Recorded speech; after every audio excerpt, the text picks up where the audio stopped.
أعوذ بالله من الشيطان الرجيم بسم الله الرحمن الرحيم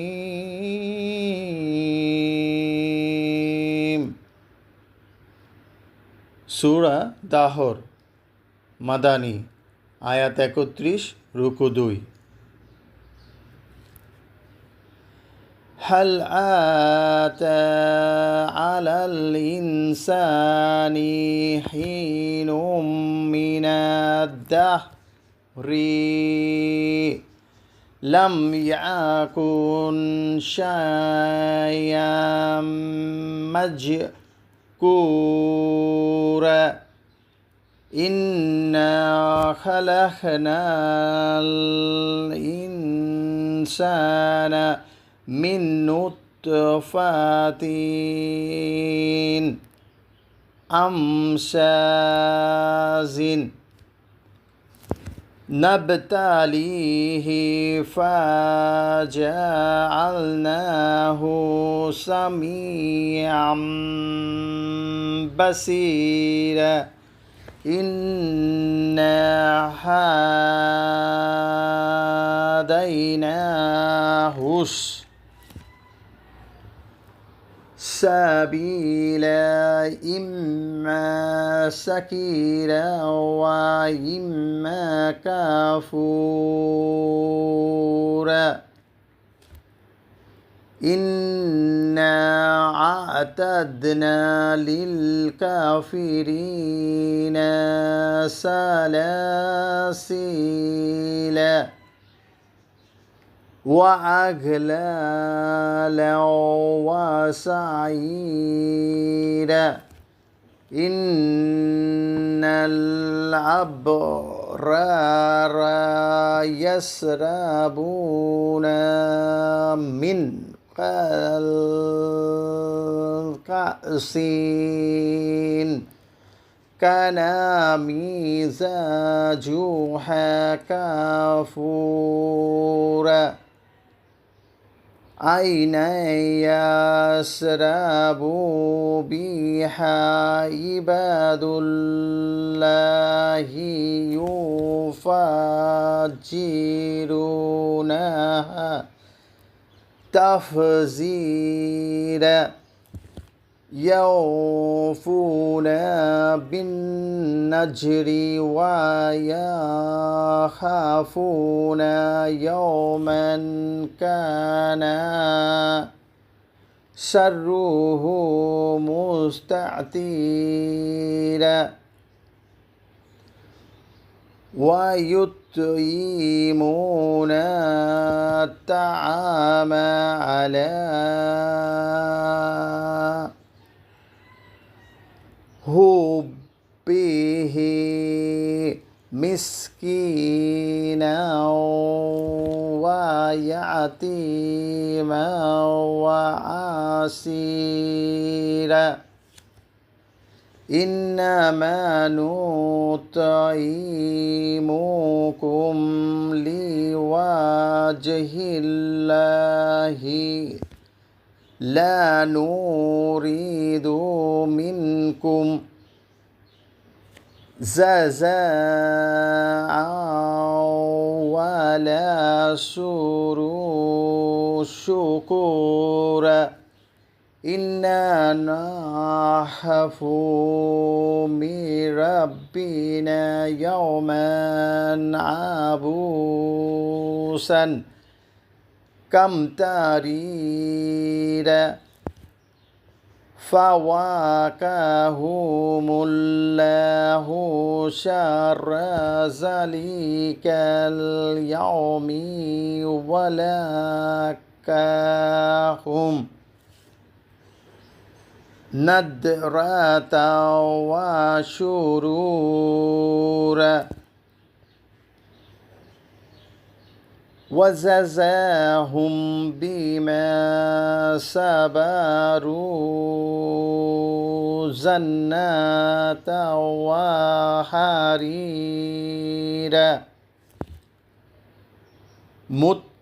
متكئين فيها على الأرائك لا يرون فيها ولا زمهريرا ودانية عليهم ظلالها وذللت قطوفها تجليلا ويطاف عليهم بآنية من فضة وأكواب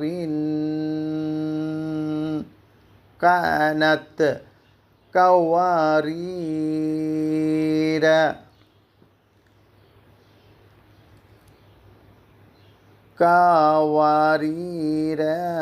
من فضة قدروها تقديرا ويسقون فيها كأسا كان مزاجها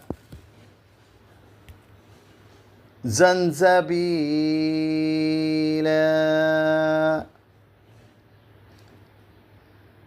عينا فيها تسمى سلسبيلا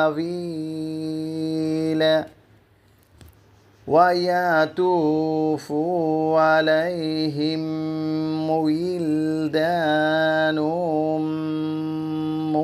مخلدون إذا رأيتهم حسبتهم لؤلؤا منثورا وإذا رأيت ثم رأيت نعيما وملكا كبيرا عليهم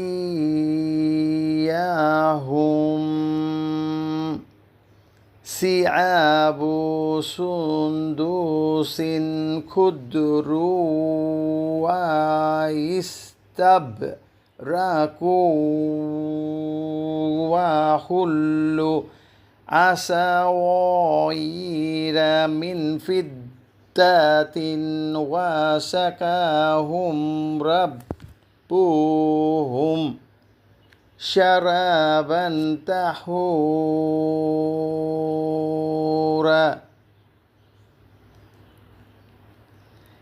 إن هذا كان لكم جزاء وكان سعيكم مشكورا إنا نحن نزلنا عليك القرآن تنزيلا فاصبر لحكم ربك ولا تطع منهم عاصما أو كفورا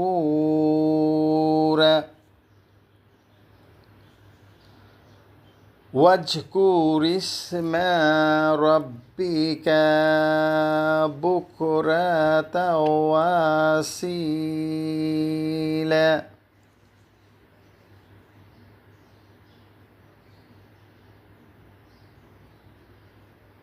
وأصيلا ومن الليل فاسجد له وسبحه ليلا طويلا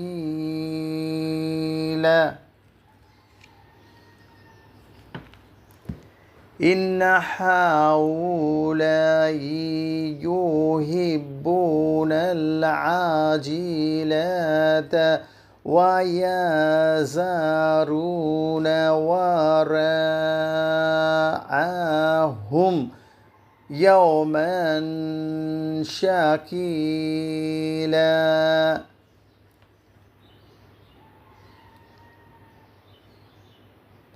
نحن خلقناهم وشددنا أسرهم وإذا شئنا بدلنا أمثالهم يبديلا إن هذه تذكرة فمن شاء اتخذ إلى ربه سبيلا وما تشاءون إلا أن يشاء الله إن الله كان عليما حكيما يدخل من يشاء في رحمته والظالمين أعد لهم عذابا أليما صدق الله العلي العظيم পরম দাতা ও দয়ালু আল্লাহর নামে শুরু করছি। জীবন লাভের পূর্বে এমন কিছু সময় চলে গেছে যখন মানব সত্তা উল্লেখযোগ্য ছিল না। আমি তো মানুষকে সৃষ্টি করেছি মিলিত শুক্রবিন্দু থেকে, তাকে পরীক্ষার জন্য। এজন্য তাকে করেছি শ্রবণ ও দৃষ্টিশক্তি সম্পন্ন। আমি তাকে পথের নির্দেশ দিয়েছি, হয় সে কৃতজ্ঞ হবে, না হয় সে অকৃতজ্ঞ হবে। আমি অকৃতজ্ঞদের জন্য প্রস্তুত রেখেছি বেরি ও লেলিহান আগুন। সৎকর্মশীলরা পান করবে কর্পূরের পানি মিশ্রিত শরাব। এ একটি ঝর্ণা বিশেষ, যা থেকে আল্লাহর বান্দাগণ পান করবে। তারা এ ঝর্ণাকে যথা ইচ্ছা প্রবাহিত করবে। তারা মানত পূর্ণ করে এবং সেদিনের ভয় করে, যেদিন ধ্বংসলীলা হবে ব্যাপক। খাদ্যের প্রতি আসক্তি সত্ত্বেও তারা অভাবগ্রস্ত ইয়াতিম ও বন্দীকে খাদ্য দান করে এবং বলে, শুধু আল্লাহর সন্তুষ্টি লাভের উদ্দেশ্যে আমরা তোমাদের কাছ থেকে বিনিময় চাই না, কৃতজ্ঞতাও নয়। আমরা ভয় করি আমাদের পালনকর্তার কাছ থেকে এক ভীতিপ্রদ ভয়ঙ্কর দিনের। আল্লাহ তাদের রক্ষা করবেন সেদিনের অনিষ্ট থেকে এবং দেবেন উৎফুল্লতা ও আনন্দ, আর তাদের ধৈর্যশীলতার পুরস্কার স্বরূপ দেবেন বাগান ও রেশমি বস্ত্র।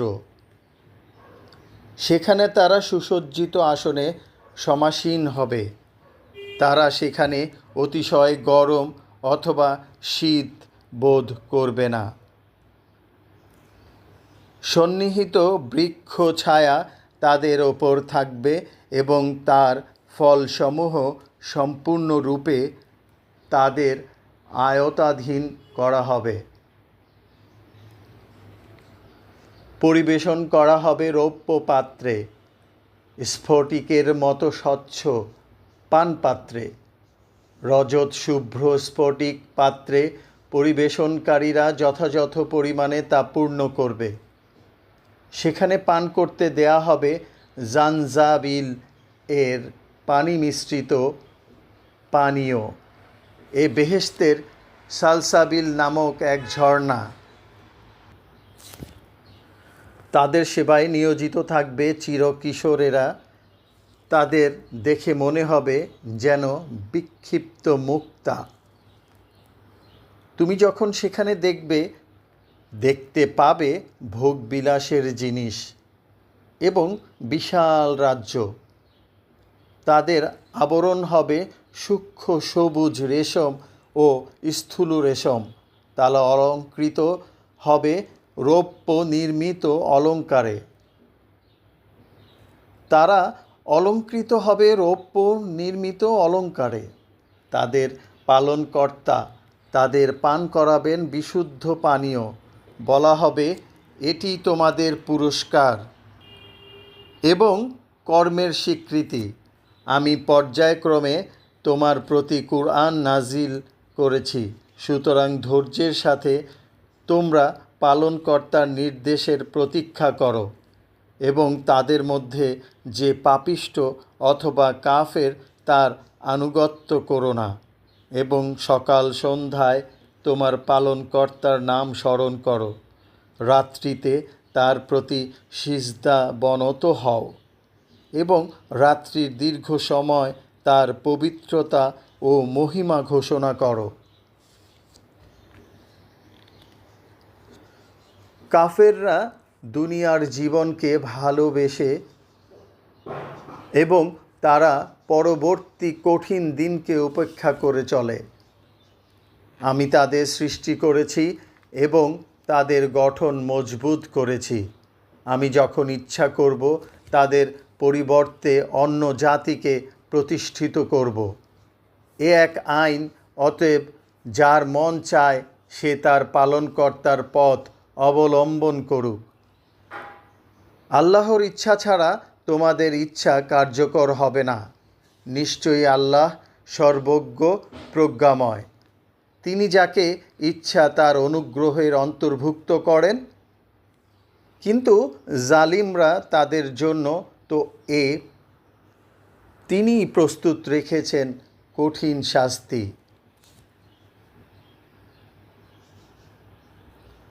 আমিন।